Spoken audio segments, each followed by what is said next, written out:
ఆడపిల్ల తొలిచూల్లో మరి ఆడపిల్ల పుడితే యోగమా అవయోగమా ఈ విషయం గురించి ఈరోజు మనం తెలుసుకునే ప్రయత్నం చేద్దాం. సాధారణంగా మన ఇళ్ళల్లో ఆడపిల్ల తొలి కాన్పులో జన్మిస్తే అంటే భయాందోళన అనేది కొంతమందికి ఉండటం అనేది సహజమైనప్పటికీ కూడా నిజానికి మరీ బెంబేలు పడవలసిన అవసరం లేదు. కానీ అనుభవజ్ఞులు కానీ వివిధ జ్యోతిష పండితులు కానీ ఆడపిల్ల ఎప్పుడైనా సరే శుక్రవారం పుట్టితే కనుక మహాలక్ష్మి అని చెప్పి, అదే మగపిల్లవాడు బుధవారం నాడు పుడితే కనుక మహావిష్ణు అవతారంగా భావించటం అనేది జరుగుతుంది. కనుక ఒక విధంగా చెప్పాలంటే కనుక శుక్రవారం ఆడపిల్ల పుడితే అది మరింత అదృష్టంగాను, మగపిల్లవాడు బుధవారం నాడు పుడితే కనుక అది మరింత అదృష్టంగాను చాలామంది చెప్పే వాక్యం. అయితే అసలు ఇప్పుడు మనం చెప్పుకునేది ఆడపిల్ల తొలి కాన్పులో కనుక జన్మిస్తే ఆ ఇంటికి కలిసి వస్తుందా, లేదా ఏదైనా సరే ఇబ్బంది వాటిల్లుతుందా, ఆ విషయం గురించి మాట్లాడుకుందాం. ఎప్పుడైనా ఒక విషయం అందరూ కూడా గుర్తుంచుకోవాల్సింది ఏంటంటే, ఇవన్నీ కూడా ఎక్కువ మంది విషయంలో యథార్థంగా జరిగిన విషయాలు, లేదా అనేక మంది అనుభవంలో బయటపడిన విషయాలు కావచ్చు. కానీ ఎప్పుడైనా సరే మనం అంతిమంగా తీర్పు అనేది ఎప్పుడు కూడా వారి వారి వ్యక్తిగత జాతకాల మీద ఆధారపడి ఉంటుందే తప్ప పూర్తిగా దీని మీదే ఆధారపడి ఉండదు.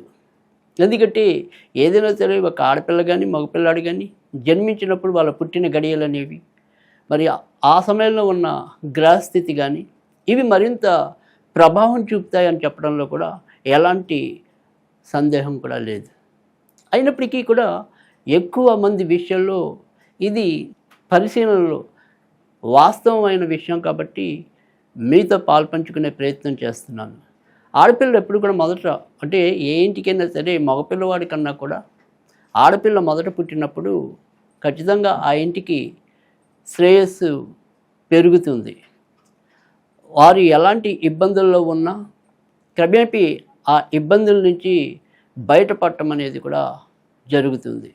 అందుకే చాలామంది ఆడపిల్లని లక్ష్మీ స్వరూపంగా భావించటం అనేది కూడా ఉంటుంది.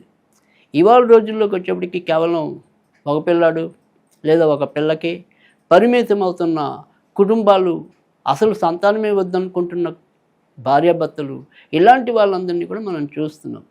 కానీ ఎవరైతే మరి ఇవాళ ఏ ఇంటికైనా సరే మొదట ఒక్కళ్ళైనా సరే ఆ ఒక్కళ్ళు కూడా ఆడపిల్ల పుట్టినా, లేదా ఇద్దరుండి మొదట ఆడపిల్ల పుట్టినా ఖచ్చితంగా అది అదృష్ట యోగంగానే చెప్పాల్సి ఉంటుంది.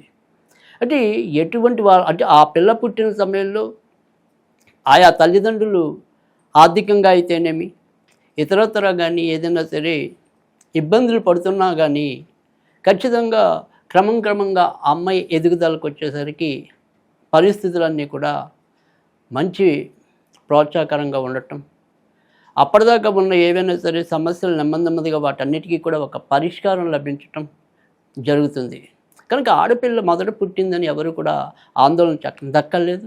ఖచ్చితంగా ఆ ఇంటికి ఎంతో కొంత సుఖము, లేదా ఔశ్వర్యము, లేదా శాంతి కలిగించడం అనేది అయితే తప్పకుండా ఉంటుంది. అయితే మనం గుర్తుంచుకోవాల్సింది ఏంటంటే కనుక, ఎప్పుడైనా సరే ఏదైనా సరే ఇంటికి మొదట ఆడపిల్ల పుట్టినప్పుడు సాధ్యమైనంత వరకు కూడా ఆ ఆడపిల్లని దూషించకుండా, తర్వాత మరి కొంతమంది చేసుకుంటూ ఉంటారు. అలా చేసుకోకుండా ఎంతో కొంత కనీసం వాళ్ళకి జ్ఞానం కలిగేంత వరకు, అంటే పిల్లలు బాలల స్వరూపం అని చెప్తూ ఉంటాం. అంటే దైవ స్వరూపం, బాలలందరూ కూడా పిల్లలు ఎవరైనా కానీ దైవ స్వరూపంగా మనం భావిస్తూ ఉంటాం.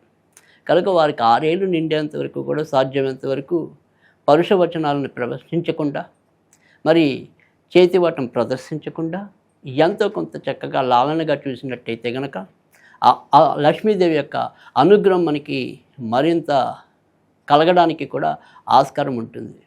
ఇక తర్వాత ఎప్పుడైనా సరే ఏదైనా సరే ఆడపిల్ల అమ్మో అని భయాందోళన ఉన్న వాళ్ళు ఎవరైనా సరే, మరి ఏదైనా సరే వాళ్ళ భయం అనేది పోగొట్టుకోవడానికి, అంటే మనం అన్నీ చెప్పినా కానీ ఎలా చెప్పినా కానీ ఎవరికి ఉండే భయం వాళ్ళకి ఉంటుంది. అమ్మో ఆడపిల్ల పుట్టింది, ఇవన్నీ బాధ్యతలు నిర్వహించాలా, ఎలా పెంచి పెద్ద చేయాలి, ఇలా రకరకాలుగా వ్యాఖ్యానాలు, అభిప్రాయాలు ఉంటాయి.